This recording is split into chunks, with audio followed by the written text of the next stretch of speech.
Module 1 fitondrana fivoriana na conduite de réunion.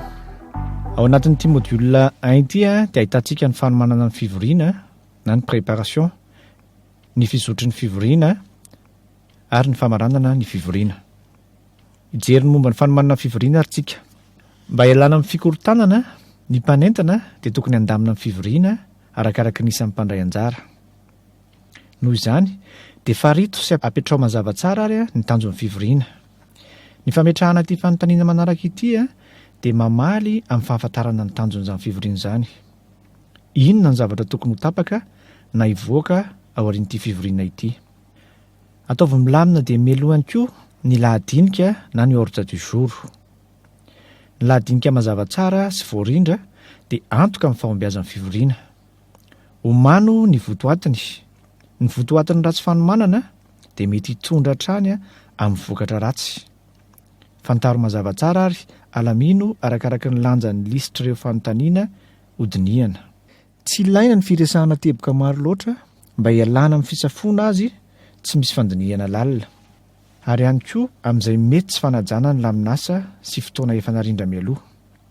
Teboka 3 na 4 dia efa ampy. Soraty mazava tsara ary amin'ny mpandinihana ny votoatiny. Izany dia manamora ny fahazoana sy ny fanomanana ho an'ireo mpandray anjara rehetra.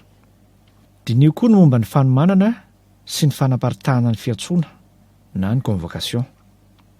Amin'ny alalan'ny fiantsoana no ahafahan'ireo mpandray anjara manana hevitra ny mikasika izay mety antony hivoriana. Ny fiantsoana fivoriana dia tokony mahaliana sy manintona. Ny votoatiny dia tokony hazava tsara ary tsy miova ny heviny. Mba hampirindra azy, ny mpikarakara dia tokony tsy hanao tsinotsinona ireto teboka manandanja manaraka reto. Voalohany indrindra dia ny famaritana ny tanjon'ny fihaonana, ny fananganana ny lahadinika, ny fanomezana ny daty, ny ora ary ny faharetany sy ny toerana hivoriana. Mario ireo anjara fotoana natokana ho an'ny manana anjara fitenenana izay voalaza ao anatin'ny lahadinika. Teboka manaraka tokony hojerena ihany koa dia ny fananganana ny fomba fanentanana na ny scénario d'animation. Ireto misy teboka 4 tokony hohajaina mahakasika an'izay fananganana ny fomba fanentanana izay. Mahakasika ny fotoana natokana hiresahana ireo teboka ao anaty lahadinika.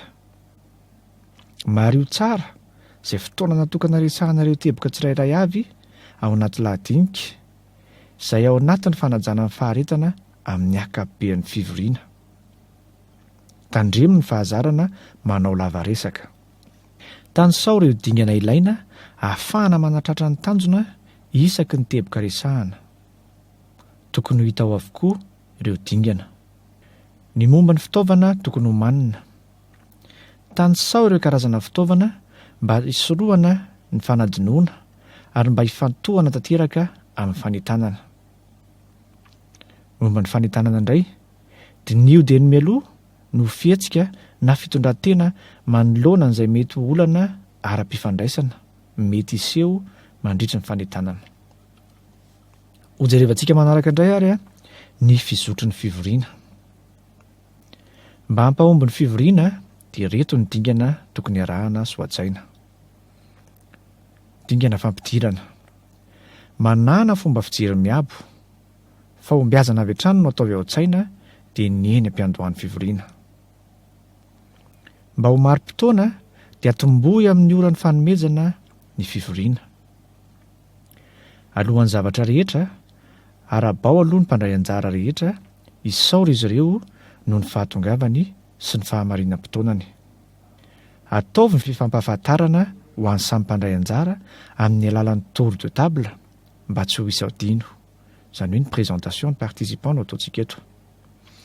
Manaova fampatsiahivana kely mikasika ny zava-misy manodidina ny fihaonana, ny lahadinika ary ny tanjon'ny fihaonana. Manaova fampatsiahivana ny anjara andraikitry ny tsirairay sy ireo fitsipika ny fihaonana, indrindra ny fotoana natokana ho an'ny fihaonana iray manontolo. Mba hiraketana ny fihaonana na ny fivoriana dia misafidiana olona iray anao tatitra na io ilay antsointsika hoe rapporteur. Ny dingana manaraka indray dia ny firesahana na ny famokarana. Izany hoe production, étape de production le sahantsika eto. Eto dia mandray anjara lehibe ny fanentanana mba hampisotra ny fivoriana amin'ny tokony ho izy sy hampahomby azy. Voalohany indrindra, izao ny sian'ny ady hevitra ary izao mba toy izany hatrany amin'ny fotoana izay ilaina azy.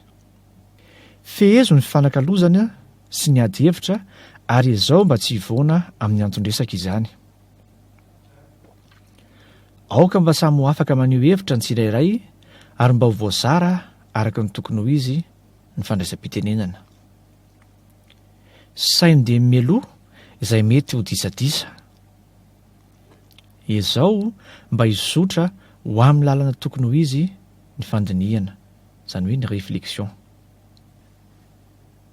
Momba ny famaranana ny fivoriana indray na ny conclusion. Ny fivoriana mety tsy tsara dia ny fivoriana mifarana amin'ny fotoana ny fanomezana. Raha vao tapitra amin'ny fotoana dia mirosoa amin'ny famaranana amin'izay. Ny famaranana dia mety miseho amin'ny dingana roa.